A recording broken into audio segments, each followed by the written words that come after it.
From Force Recon Marine to founding a company that is now a cornerstone of the Raleigh community, Andrew Kratz's journey is incredible. After leaving the military without a clear path, he tried real estate, he returned to his alma mater to teach, and even worked on the security detail for Morocco's crown prince. But everything changed when he took a leap of faith that would reshape his future. Through grit and an ounce of luck, Andrew launched Triangle Rock Club, a climbing gym that's grown to 6 locations across 2 states and has over 400 employees. This is such an incredible story. Thanks for joining us in this conversation with Andrew Kratz. Most people you talk to when transitioning out of the military have never actually transitioned out themselves.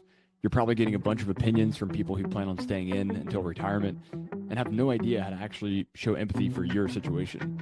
This podcast is about providing fresh perspectives and a front row seat for conversations with successful veterans doing big things after leaving the military.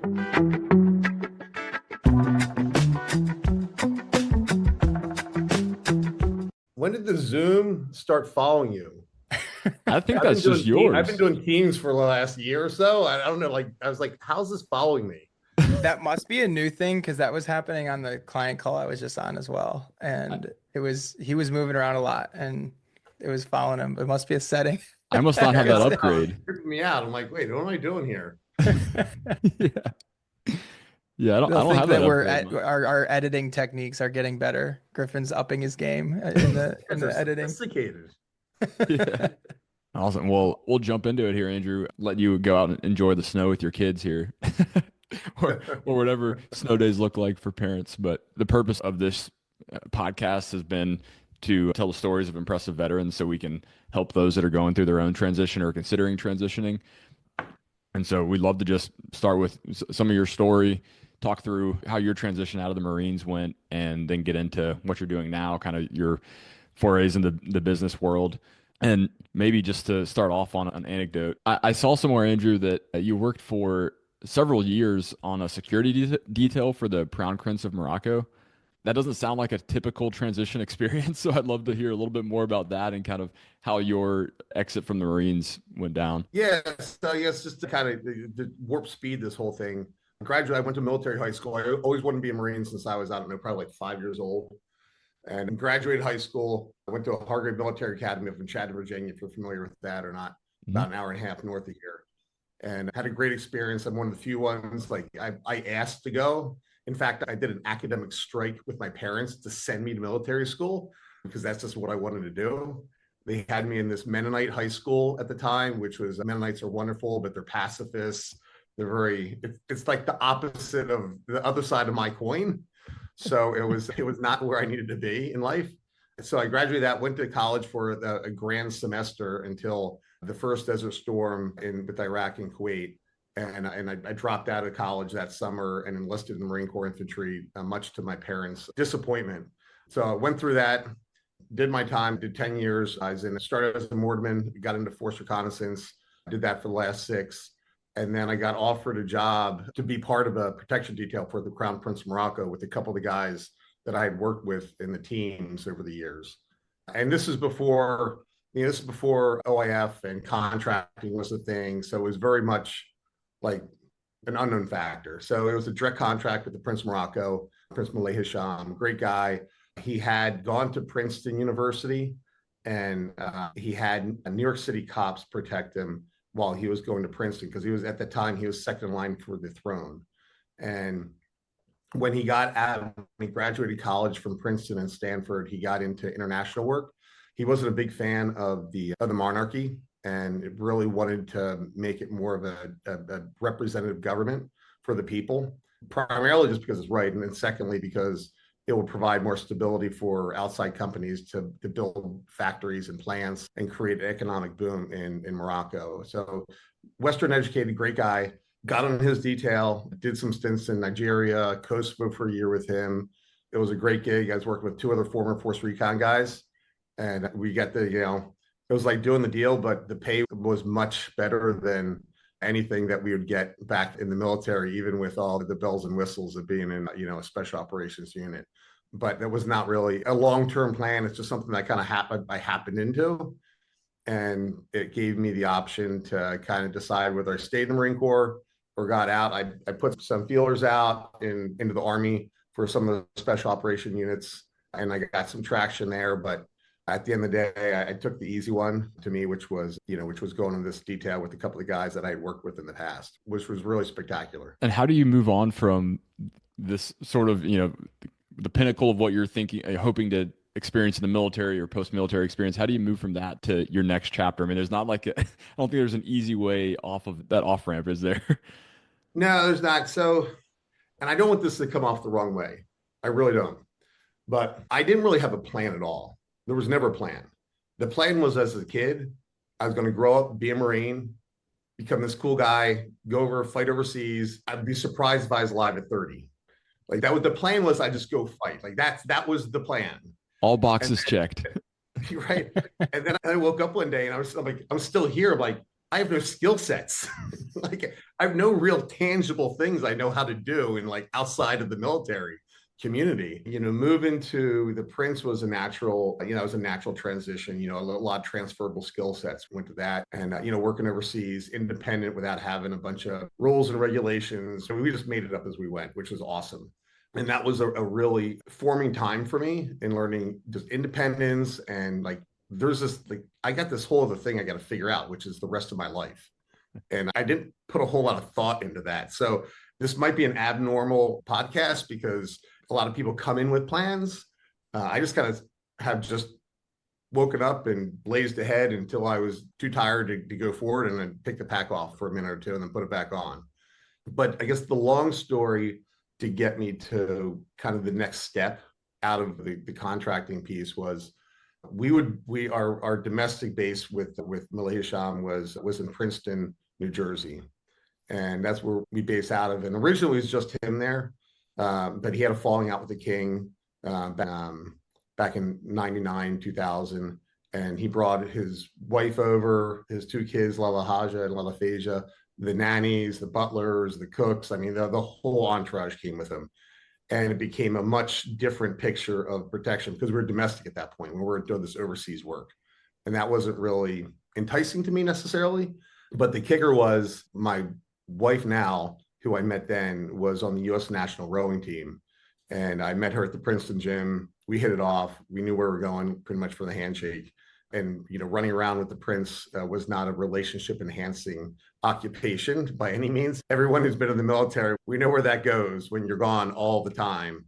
So that wasn't really a thing I could continue for a long term. So I just figured out, like, what am I going to do? Right. I want to get married. I want to have a family. I want to do all these things. I got my big high school education, and then I got 10 years of the Marine Corps doing stuff that doesn't have a whole lot of necessarily direct transferable skill sets. So I just kind of thought, what do I like to do? And outside of, normal stuff that guys do, in the military, staying fit, shooting, et cetera, I was a big rock climber, outdoor rock climber. And I put together a business plan to start out with Rainier Mountaineering out in Seattle, which is where my wife came from. So she's from Seattle originally. And the plan was to transition away from doing contracting work, move out to Seattle, get married, move out to Seattle, guide with Rainier Mountaineering for a couple of years, and then start my own guiding service. In the interim, I was climbing out with a buddy of mine out in Red Rocks, Nevada. And we were back in Black Velvet Canyon, like 4 or 5 pitches up on a 510. I took a nasty lead fall and busted both my feet, which laid me up for a while. And I realized the whole thing in essence would be very hand to mouth if there's some sort of injury. And there was climbers that I had been going through in AMGA courses along the way better climbers than me. They're actual like guides doing the job, working for Jackson Hole Mountaineering, and they're like living out of their trucks. And I'm like, maybe this isn't as lucrative. I mean, it's cool, but maybe this isn't really like a career shift for me. So I went back to the drawing board and rewrote the business plan for indoor rock climbing, which was kind of up and coming. A lot of West Coast gyms seem to have like a vibe going on, and I had an opportunity to go to a few of those. And there was really nothing comparable on the East Coast that I thought was on par. So it seemed like an opportunity, and just started retooling the business plan for indoor rock climbing. And then the grand search for, the two big things was money and location. And I had my eyes blinders off, wide open. I'd go anywhere and do anything to help make this thing happen. And so that was the real big next step into what is now my current occupation. What I wanted to ask was like when you transitioned completely out of the military, it seems like it was a, hey, I'm interested in this thing and it makes sense that it like there is a business opportunity here. Did it become like not as fun when you were doing it for business, or was it something that you just love to do? Because we've chatted with people about that. Like, do you pursue the thing that's fun, or do you do the thing that pays the bills so you can do the thing that's fun? So the big thing was, what I was doing, I mean, it clearly wasn't sustainable for the vision that I had with my life. Get married, kids, setting up shop somewhere, having a house, building something. Because I was still very transient. I mean, I was living in an apartment with a couple guys outside of Rutgers, and which was a great time, but not a career path for anyone who has any sense or any common sense. Right. So there had to be something else that was going on. And like I said, my dad was a big real estate guy. I think you're real estate as well in Hawaii, right? Yeah. So he was a big real estate guy, had a real estate company. He had started with his father back in the 40s and 50s. And I got my real estate license and I started working with my dad because Princeton wasn't too far away where I grew up in Bucks County, Pennsylvania. So I was able to swing over there on the weekends and start to like dabble in the family business. And I realized two things. One, real estate wasn't that interesting to me.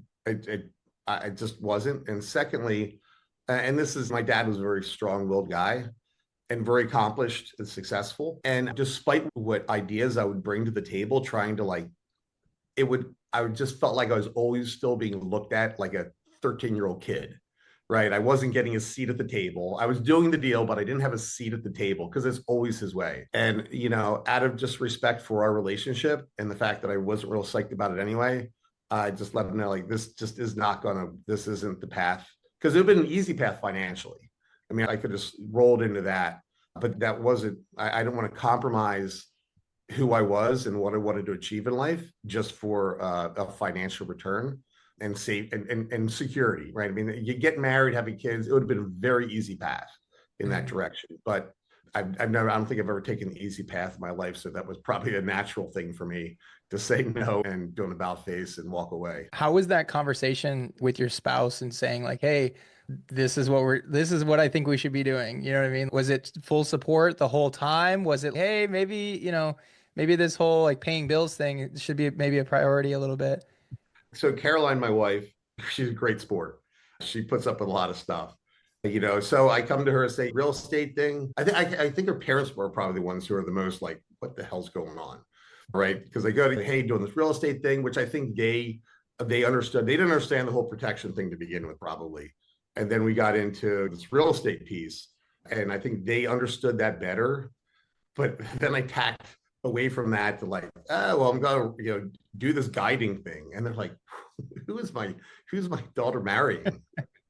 Right. So Caroline, my wife, she's an easy sell. Like, so when we were to kind of fast forward a little bit, because there was a small gap between protection and the business. So there's a 3-year period when I injured my feet climbing.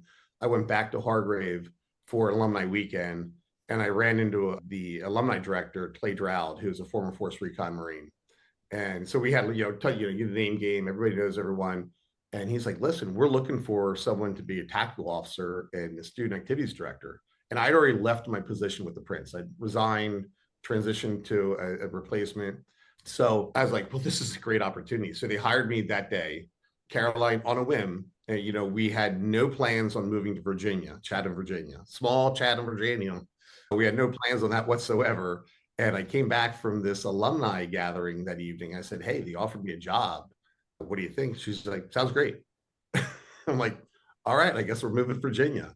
So we moved down to Virginia, and Colonel Baker, who was a former Force Recon Marine, actually was side by side with Colonel Ripley, if you're familiar with a bridge over Dong Ha. And Colonel Ripley was the president of Hargrave Military Academy prior to Colonel Baker. So Hargrave, my old school, was stacked with former Force Recon Marines. So I'm like, this is great. I'm like, I'm going from like, I still haven't gotten outside the community. I've left the military probably like 6 years ago now, or 5 years ago. And I've hopped from like a protection detail with all your recon Marines to now I'm like in Hargrave Military, my old high school, which has been invaded by these guys. And like, this is great. So I gave him a 3-year commitment. And that's really where I spent the time to kind of tool up the business plan and readjust that on indoor rock climbing. But to your point, getting back to where we wind up opening up our first facility in Raleigh, I just happened to drive through here one day and went through the existing climbing gym that was here at the time, Vertical Edge. And it was quintessential first generation indoor climbing gym, not real big, plywood walls, no air conditioning, 18-year-old kid at the front desk with no shirt, who kind of gives you an interrogation going in on whether or not you deserve to be there. Are you a real rock climber? Are you here for, which is that's not how you grow your industry. So, and I walked in there and I looked around, I'm like, dude, I could do this like right off I mean, if I had a notebook, I could have filled it up with like better ideas of what he was doing. It was full of people. I'm like, this is crazy. So I got home that night to chat him, and I say, Caroline, I think Raleigh's the place. We need to go to Raleigh. And she's like, okay. So there's never been struggles with Caroline. Like, it's always like, she's been very generous with her trust in me along the years. I think it's Gordon Bowker with Starbucks. Apparently, I think his wife was pregnant when he had this idea to sell premium coffee in Northeast, and her parents didn't believe in the idea at all. His father-in-law like brought him aside and was like, "Hey, like your wife's pregnant. Like, what are you doing, man? Like, you got to find a job." But it's sometimes, your spouse believing in you and saying that, yeah, like, let's do it. That's a big factor in our success for sure. Yeah. If the other half doesn't work or is got a flat tire, man, it's just like a car or a motorcycle. A motorcycle is too tired, man. It just doesn't go. It doesn't. It's so important to like just to continue. At least I found in my own personal life, as much energy as I focus on growing a business, making sure I focus on growing my relationship with my wife has been a centerpiece of the last 20 years. Andrew, I'm originally from Virginia and had several buddies go to Hargrave for sports and to get recruited for bigger colleges afterwards. So I can appreciate your small town Virginia experience very thoroughly. While you were there, were you really, was it very much a pit stop while you were kind of developing your business plan, scouting out the landscape, trying to figure out like the whole time was this rock climbing gym still ruminating in your mind? Like this is for sure the direction I'm going to go once this little pit stop is done. Well, yeah. When you only have one road to go down, you don't have a lot of options, right? So, but in all seriousness, yeah. So got down there and I was working on the outdoor guiding plan prior to the Hargrave piece. The only reason I showed up down there was because I was hobbling around on a couple busted feet. And rather than sitting around Princeton, New Jersey, I was like, let's go down to Alumni Weekend. I hadn't been back in probably 10 years, maybe more. So I got the job offer. Like, well, this is income because I had already checked out of the protection detail. So income had stopped. I'm living off savings at this point. I'm engaged to get married. I've gotten really no plan other than I'm going to go out west and get a job guiding for a couple of years. And then the injury happened and this opportunity presented itself. So it just seemed like a very natural transition to move from where I was to Chatham, Virginia. And it allowed me, two things it did for me. In hindsight, I didn't realize at the time. One, I knew it was going to give me time to like collect my thoughts, right? I got a paycheck. I've got on-campus housing at a very discounted rate, which was a single family home, which was like perfect for us starting a family because we had a honeymoon baby. So we had our first child, Gunnar, pretty much right from the get-go. And then our second child, Thor, was like 14 months after that. So and we got 5 now. So we were busy along the way after that. But those 3 years did a couple things for me, very importantly, from a transitional standpoint. It gave me time to have stability, to collect my thoughts without feeling like I had a gun to my head. I had to figure it out right now. And it allowed me to make more strategic decisions rather than tactical ones. And second piece, which I didn't realize I needed at the time, all my time in the military and then even doing work with Malaysia, I was still really rough around the edges. Like I was not an inside animal. That doesn't work real well in the regular world. And having 3 years of working with kids, high schoolers and junior high kids and their parents, and having that 3-year period, it was like putting a sharp rock in a fast moving river and having to just wear the edges down. And it got me to a position 3 years on the backside where getting in the business world was much more seamless. Like I would have been such a freaking a porcupine if I went right from that into the business world. I would have been, I'm not sure if you swear, I'd have been a dick, be quite honest with you. And those 3 years of having accountability to kids and to their parents, it taught me a lot.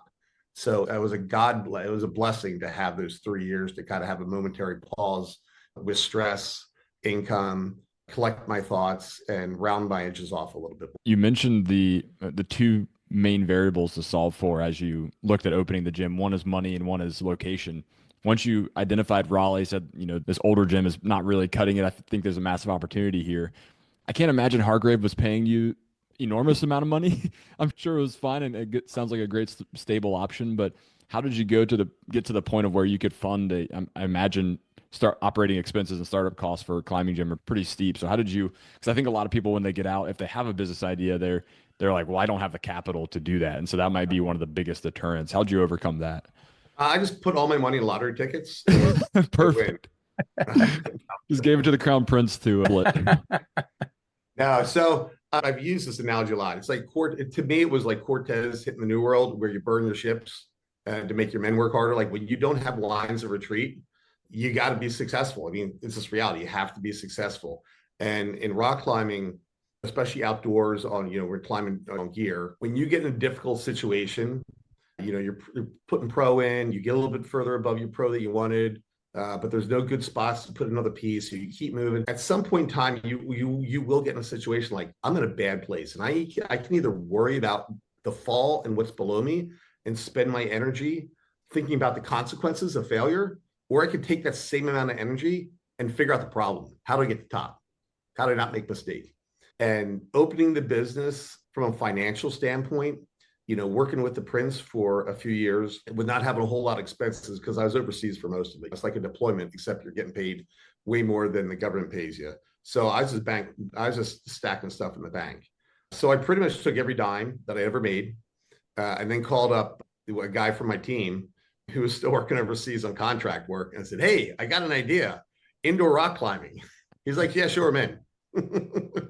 And that was pretty much the length of the conversation. So Jag and I, who's my business partner, we both self-funded this thing for about 50% of the startup costs.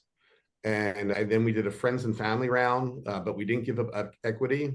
We did a 10% return in 18 months. And then the balance of that we needed from projected opening capital, we successfully tricked the bank into giving us the needed required funds to kind of get us to the finish line. So it was a blend of personal investment, bringing a partner in, friends and family run, and then working with a local bank. We didn't go to like Bank of America, whatever, because my dad had given me some advice when I started this process. He's like, listen, if you're going to get a loan from anyone, because you need to go to a small bank where you're looking at the person who's making the decision. Because if you go to Bank of America, you go to these big banks, there's going to be some person in 5 states that you're just a file number. They have no idea, and they're just looking at the risk analysis. And you coming out with not a college degree, you're putting all your capital, your personal capital in this. You're not a businessman, and you're selling indoor rock climbing plastic holds inside on a plywood wall. Which, if it sounds ridiculous in 2025, think about what that sounds like in 2007. I mean, it was absurd. I had to educate. We had to educate. So Kim Atkins was our representative which was at the time Crescent State Bank. And we didn't sell the business plan. We sold ourselves. We sold our competence, our enthusiasm, our passion, our knowledge of the industry, the work that we had put into it. And that was enough to get us across the finish line to seal the final deal, which was probably about 25% of the needed capital for the startup initially. Yeah, there was a boulders climbing gym in my town growing up in Madison, Wisconsin. And that was like the spot to go. That was like growing up, that was all, but it was, I think, if I remember correctly, maybe they just told me that it was too expensive to go, but that was always the counter argument by my parents. So I don't know if it actually was, but that's what I remember. But I remember I loved going, and it seems like the first example you gave, it was probably a little better than that, but not too, it wasn't too, high class, I suppose. It was just some mats on the ground and a good time. I mean, those guys, I give them hats off. There's still some of them that are operational. In fact, There's one that our Fayetteville location outside of Fort Bragg. We're in the middle of refreshing all those walls and getting them like better than they've ever looked in the history of this facility, which opened up in, I believe, 2005. I give big props to these guys because they chartered the path for the follow-ons for people like me. I didn't come at this thing cold start. There was already a community that was ready to be served. So yeah, I give these guys a lot of credit for being bold back in the day. How many locations do you have now? So we have 6. So we opened up our most recent one in downtown Raleigh. If you're familiar with the new Ironworks project right off of Atlantic, Salvage Yard is the Grub Ventures' 3rd phase to that project, and we're the anchor tenant of that. So we just opened up December 7th, 40,000 square foot facility, full fitness, climbing, yoga, wellness components with cold plunges, saunas. It's big rogue racks, and it's beautiful. And Nice. you've continued to bootstrap along the way, right? I assume there's been other lenders you've had to coerce into funding and other things, but how have you continued to grow? So yeah, it's a really good question. So Luis and I, we started 2007 with what we call now Morrisville Classic, which is the original location. We did a parking lot expansion because it was not designed, it was an old warehouse, so it wasn't designed for parking. But we got so busy so quickly, we need to grow. And we did the parking lot project, and then we started thinking about like, how do we grow the building? We were able to purchase it. So when we went in for the original lease, being a slightly real estate background, like I wanted the option to buy the building because I wanted to get into the real estate piece too. I just didn't want to do the operating side. So we have Triangle Rock Club, which is the operating company. And then we started a separate LLC for a real estate holding company, which you guys will appreciate. When Kim Atkins was like, well, you need a name for it. And I'm like, I don't know. I'm like, how about Headshot Holdings? So we went with Headshot Holdings is our real estate holding company. So we purchased that one, and then the one in Richmond, and then we also own the one in Raleigh as well on Durley. But the 6 locations and growing them along the years has been, a really interesting piece without having to give up equity per se. So the biggest thing we did, there was a gentleman by the name of Joel Graybill. He came to our grand opening. He lived in Prestonwood, which is right down from the street from Morrisville Classic. And Joel is this amazing guy. So he walks in for our grand opening in March, and he's like, he's never rock climbed. He's never done anything inside before, right? He's a banker, but he's a financial guy by trade. So he goes, walk in, and he's like, this is badass. He goes, who owns this place? And someone pointed to me, and like, hey, my name's Joel Graybill. I'm like, hey, Andrew Kratz. And, we hit off a friendship. This is back in 2010.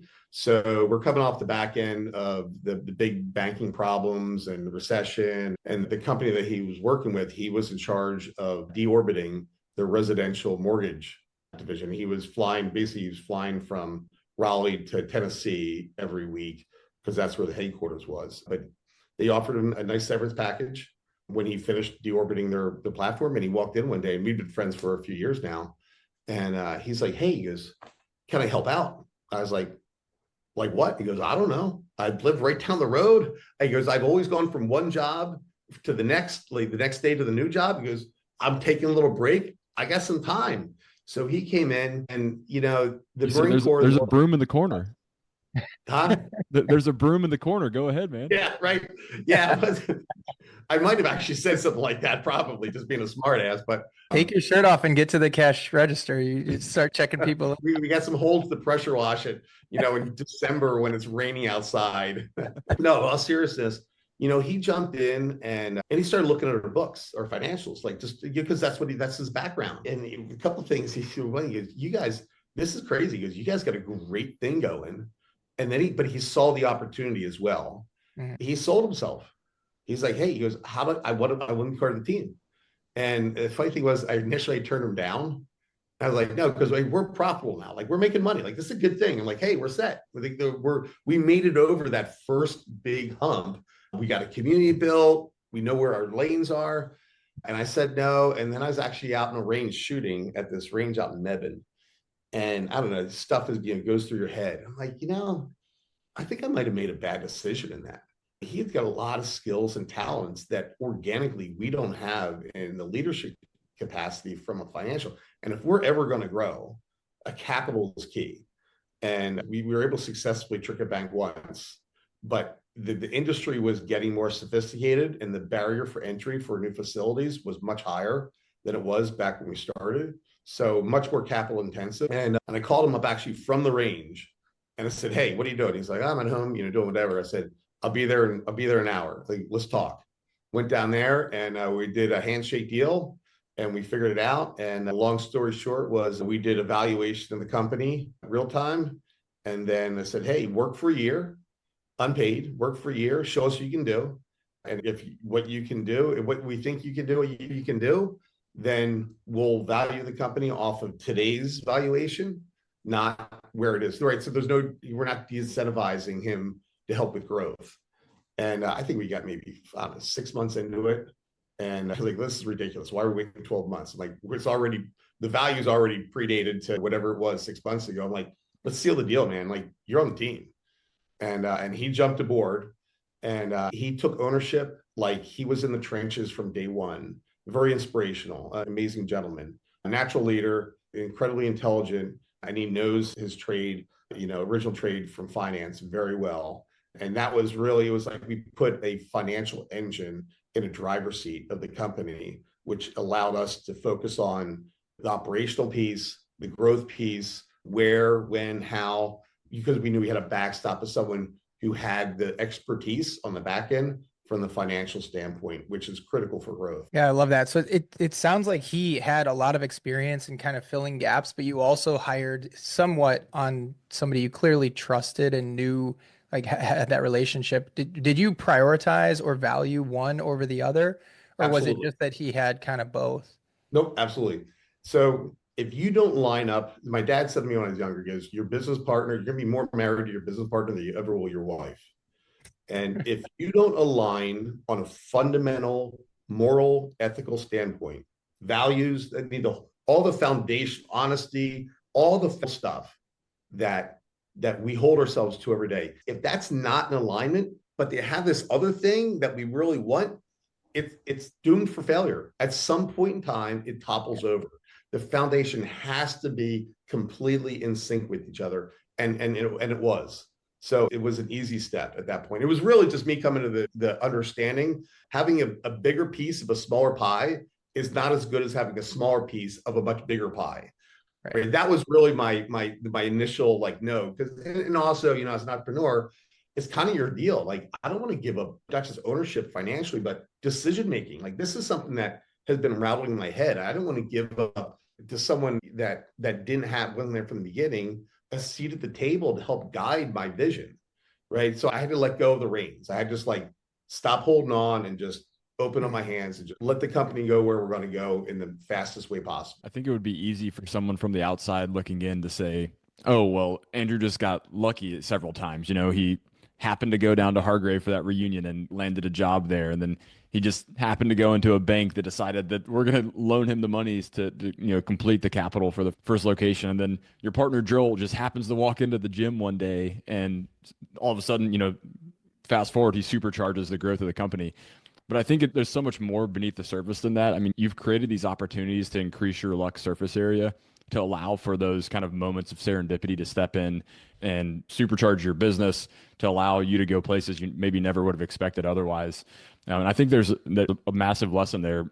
You've taken the action and you've allowed for those moments to happen. You establish that relationship with Joel rather than just kind of writing him off and saying, "Well, I'm going to keep this whole pie to myself and my business partner." You allowed people in, and I think there's a lot to be said for that, to let the surface area of your luck continue to grow so that you can have these moments that lead to exponential growth that you may not have ever anticipated. I think that's awesome. Yeah, so I had never heard the analogy of luck surface area. I like that. I'm gonna probably use that. But I will say this: I've told my kids this so many times, and I kind of believe it. I agree with it to some degree. This isn't the plan though, but I'd rather be lucky than smart, because I feel like you just laying those things out. Like, when I look back on my own life, I'm like, I sometimes I don't know how I got here. Just grinding things out and trying to get things done, but I like the idea of keeping your head on a swivel and understanding how to increase your luck surface area over time. That's a great analogy. I like that. Yeah, I was going to ask, if you think back to when you were leaving the Marines and considering this contracting role or other things, I mean, Did you have any idea, or could you have even imagined where you ended up, or even maybe when you were, you broke your feet on an outdoor climbing adventure? Like, would you imagine fast forwarding several years and all of a sudden you've got 6 gyms of your own? And I'm sure you look back and you're like, man, I couldn't even fathom where the direction things went. The business piece, the original vision was, one location, expand it was all part of the original deal, and then we'll go from there. And to have a company now that we have 400 plus full and part-time employees blended, 6 locations, a couple different states. And we're doing this thing, indoor rock climbing. And this is crazy. Like I get to go every day. I get to go into a climbing gym and hang out with people who are young and excited and passionate about the sport, which I love. I would have never get out of the Marine Corps. That was, like I said earlier today, I had no plan. Like for me to still be around at 30 was an anomaly. I didn't plan for that. So I just been kind of shooting from the hip for a little bit. Again, this is horrible advice. This is not Dave Ramsey approved advice on any level. This is horrible. I sometimes hesitate sharing my story with people because I don't know. It's like looking back on it, I use the analogy starting a business or my life. When you walk down a path for a while, you get out the other side and you turn around and you think it's fine. It's an easy walk. You're starting a business. Like you said, find the bank, a partner, or find your original partner, a guy from, my team, bootstrap the financing, find the right location, find a banking partner, you bring in a partner with skill sets that are opposite of yours that are needed for growth. I mean, all these things you kind of doing one at a time. But when you stop, once you get down the path and you already walk, 5-10 miles and you turn around and then you see the sign that says danger, minefield ahead. But you realize like there was all these things that could have gone wrong and ignorance was so bliss. I mean, there's so many things that could have gone wrong. And we just kind of we intuitively, God-given, I don't know, but, we managed to duck and weave. I try to surround myself with people who are quality, honest people who are ideally smarter than me. Is usually a good thing, but finding your circle of people, both from when you're in the military and in the civilian community, who have shared values, common goals, and are passionate and enthusiastic about life, is to me one of the biggest multipliers for success. You surround people who are always saying no, or there's the problem, or their lives are never working out, and this and that. Those people, they're anchors. I mean, it's throwing rocks in your pack.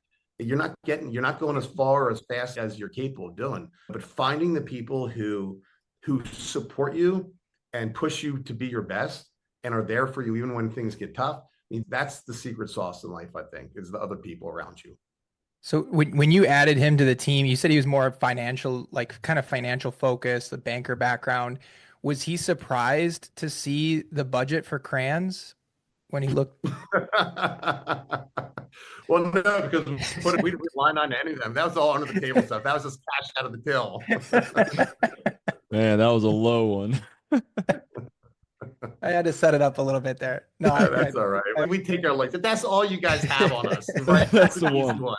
I mean, we could spend a whole podcast just on me bagging on the Army. So we don't have to go down that road. I was raised by an enlisted Marine, so I still give him crap all the time. But yeah, what happened then? Right. It's still contentious. Right.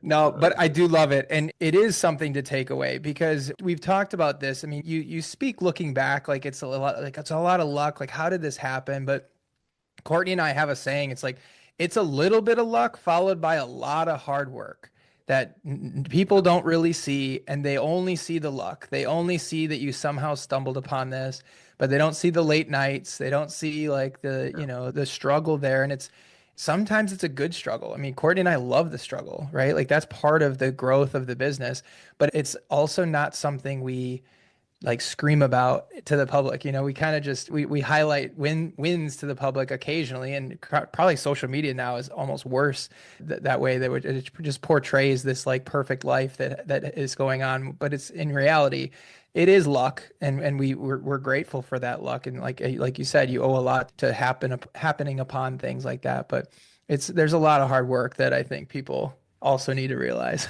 Yeah, and speaking of that hard work, I mean, Andrew, you mentioned you felt like you had overcome that initial hump. You were finally profitable when Joel walked in the gym. But how long did it take to get there? It's easy to gloss over that and be like, yeah, we're at this profitability point now, like things are going well. But I imagine there were years where you were at one location, putting in late nights, putting in a lot of work to get over that hump, right? Yeah. So the first 2 years, yeah, I was fortunate enough to have enough savings I didn't take a paycheck for almost 2 years.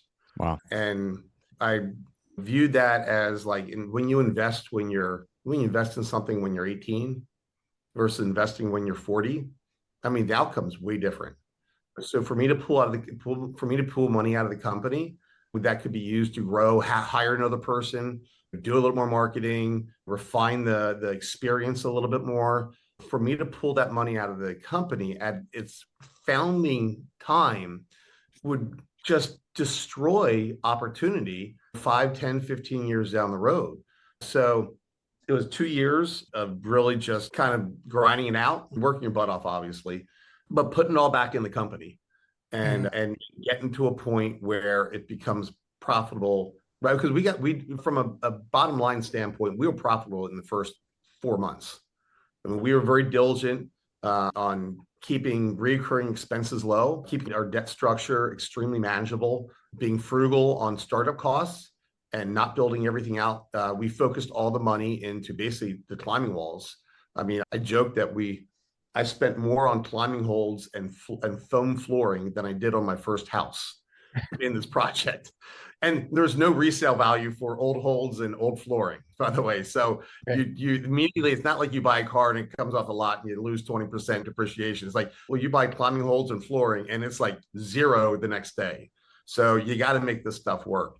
And the first 2 years of really pushing money back in the company, keeping our expenses low and getting it profitable and then pushing that money back into it, I think was really instrumental in setting us up for an explosive growth on year 3, 4, and 5, which we saw. And then once that kind of shifted, it really gave us the things we had in our rattling around our head as far as opportunities and potential for Triangle Rock Club.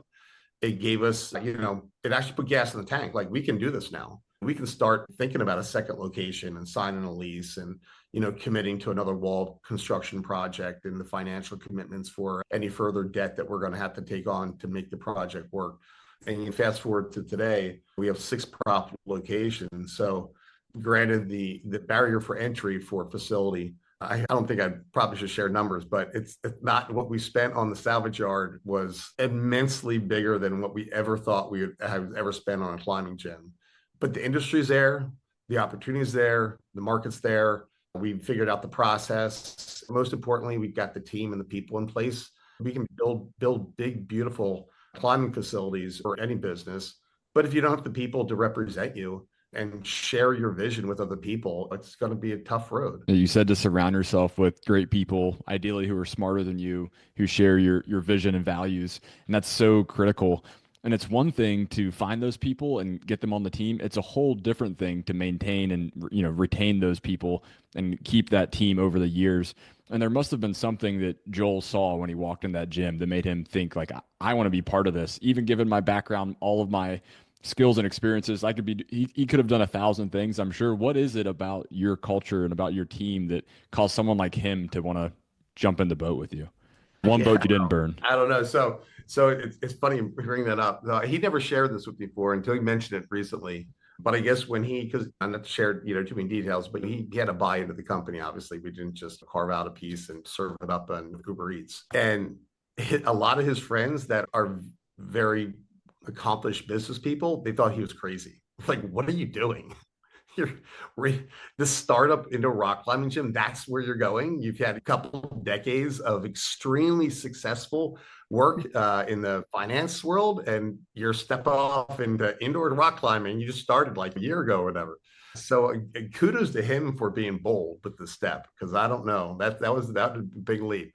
Yeah, I mean, it's not like he's walking into his local coffee shop and wanting to buy into a piece of that, or his kid's daycare wanting to buy a piece of that. Like he chose Triangle Rock Club for a reason that makes it distinct from all those other possibilities, I'm sure. Yeah, I think right off the bat, I've always tried to create a corporate culture That's team oriented.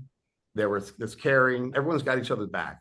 And, I like to say there's three things I found in life why a person either stays at a job or leaves a job. And that's the people that they work with, their compensation, and the mission. And very few people in life, most people in life get one of those. They love what they're doing. They're working for a nonprofit or whatever, this or that. And maybe they love the people, but their compensation is horrible. Or you've sold your soul to the devil and you're making all kinds of money, but you hate the people that you work with. And the mission is just corrosive on all levels.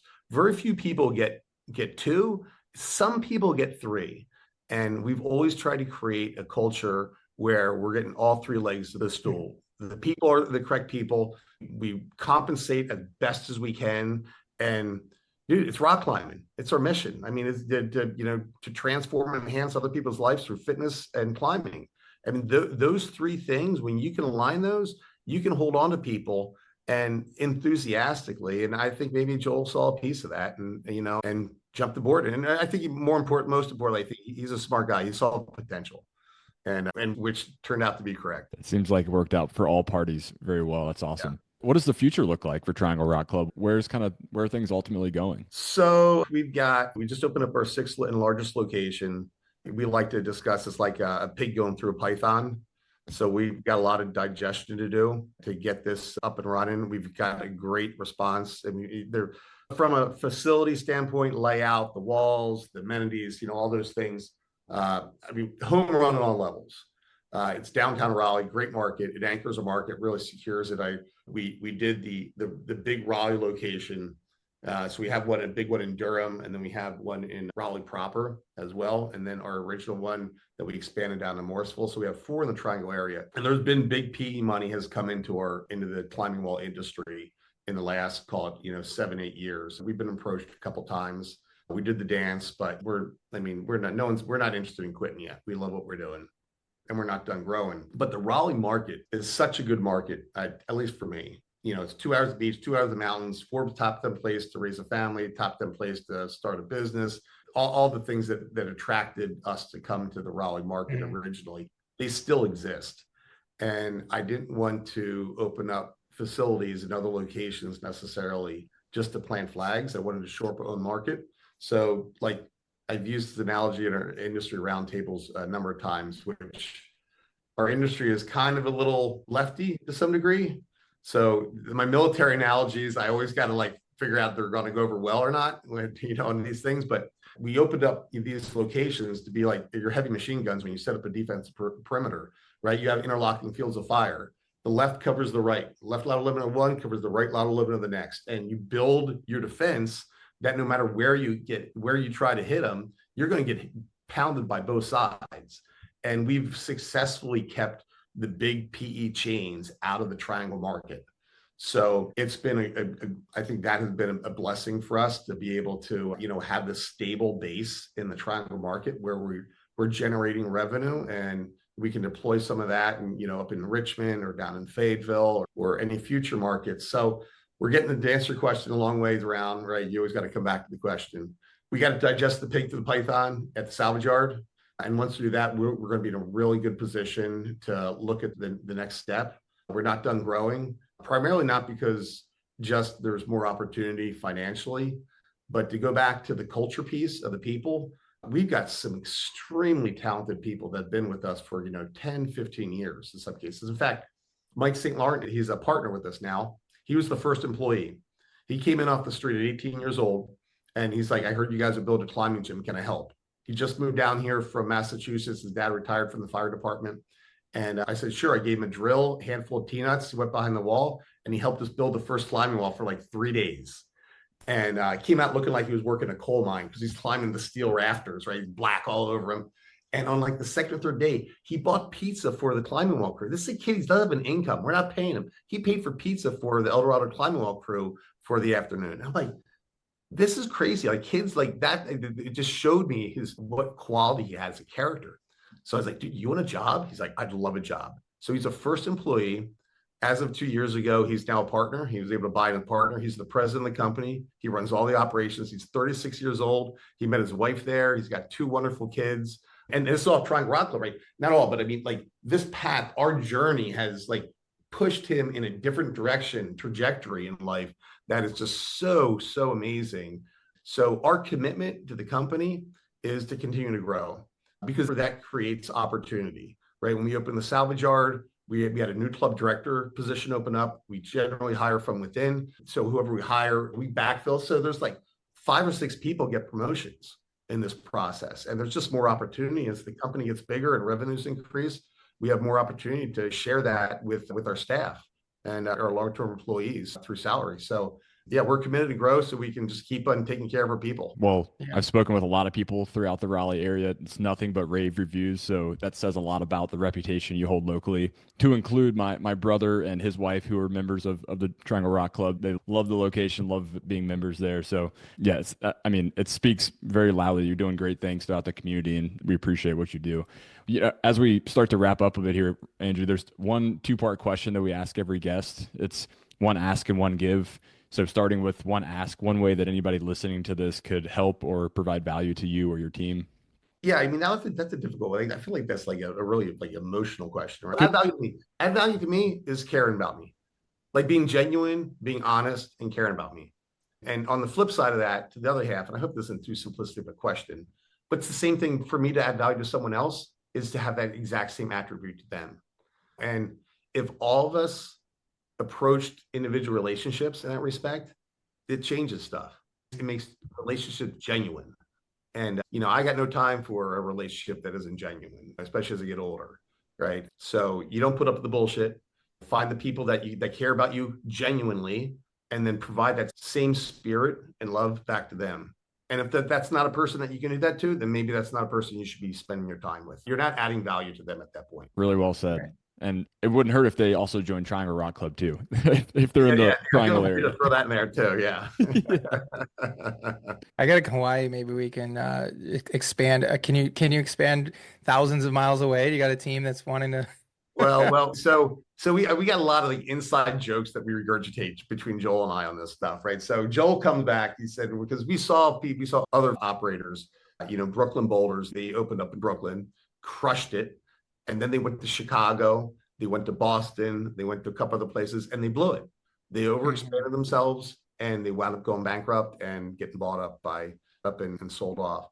So Joel always says we should never have to get on an airplane in order to open up a new gym. This is when you find your right partner, right? Your business partner, right? Because he says that. And the quick counter for me is we should never have to get on an airplane that we don't own to open up a new gym. So when we own a private jet, then yes, we're coming to Hawaii, baby. There you go. At least do a site survey. Come visit. Yeah, I'll show you around a little bit. That's fair. That'd be awesome.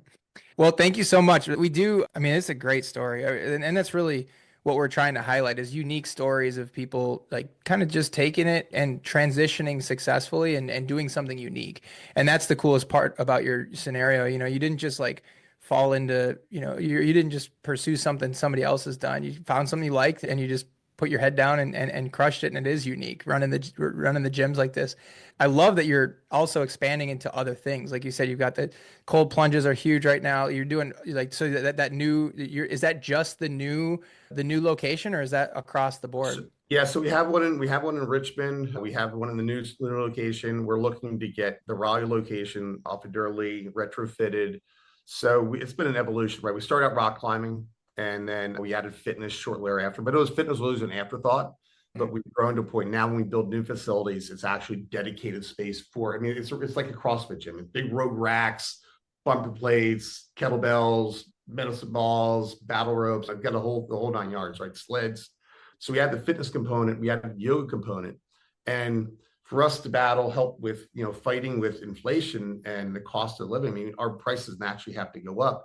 So we're trying to add more value and offering sauna and cold plunges and wellness pieces to our membership without any additional charge really makes us a value because everyone's got to decide what they do with their money. We're all walking around with $1,000 phone in our pocket or something, right? So to be able, you can't afford a membership to TRC. It's not necessarily a financial decision. That's a priority decision. So I want to make our membership so valuable that people are like, dude, this is the deal. We don't want to ever take anyone's money. We want to earn it every month. We don't do contracts or anything, cancel any time. I mean, I want people to be happy to be there. If you're not, then find something else you're passionate about. And that's wonderful. So we're not trying to trick people into what we're doing. We want them to be genuine participant parts of our community. Yeah, that's awesome. Let me say one more thing, because I don't think this ever came up. Like the transition from military, applicable skills. I know we're probably going to run along here real fast, so I'll try to keep it real concise. One of the biggest things that I found to be an asset from my time in the military in starting a business was just tenacity, discipline, and perseverance to suffer. Those three things, if you can get through having the worrying about, like, is it too big? Is it too tough? Can I do it? If you can find, because we've all been in situations where you doubt yourself in the military, whether in training or in operations, and you pull through the other side and it makes you stronger for it. That's the character trait that you carry with you, whether you're in the military still or out. And those are essential pieces that if you've never served, you don't have. And it's something to recognize. Like, it's not something you can put on a job resume necessarily, but if you're starting your own business, you don't need a job resume, because you're looking in the mirror, the guy who's calling the shots. And those things are so critical to start pulling something up off the ground and being entrepreneurial. Is the confidence in yourself to get through things that you don't know the answer to yet, but you figure it out along the way. Right. 100%. And what, Andrew, you said you don't like sharing your story necessarily sometimes because it seems like you didn't have a plan at points, but I beg to differ, man. I think your story is so relatable and so applicable to a lot of people, especially those that are transitioning out of the military, considering a transition, because they have these skills that they developed while kicking down doors or pulling triggers, but they don't think that translates. But to your point right there, I mean, it translates in 1,000 ways that they haven't maybe considered. And if they just continue pursuing that and leaning into not only their passions, but leaning into those strengths that they do have and have developed through the military, it's going to lead to an amazing something down the road, whether it's 6 rock climbing locations that are becoming gyms and taking over the Carolinas to whatever their next venture is. I think that's an amazing story that a lot of people will relate to. So thanks for sharing it with us. And yeah, I look forward to seeing the continued growth throughout the triangle.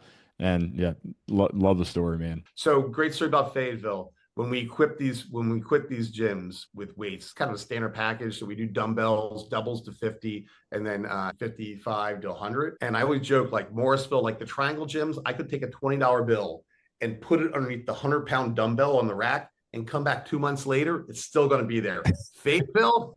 No way, dude. That thing's gone in like an hour. Down there crushed it. Hey, we need more bumper plates. I mean, it's a great community, man. I love going down there. Thanks for listening to this episode of the Veteran Ventures Podcast. If you heard something interesting or found the show to be helpful, send it to a friend who is transitioning out of the military or considering a transition. We'd also really appreciate if you left a rating and review of the show.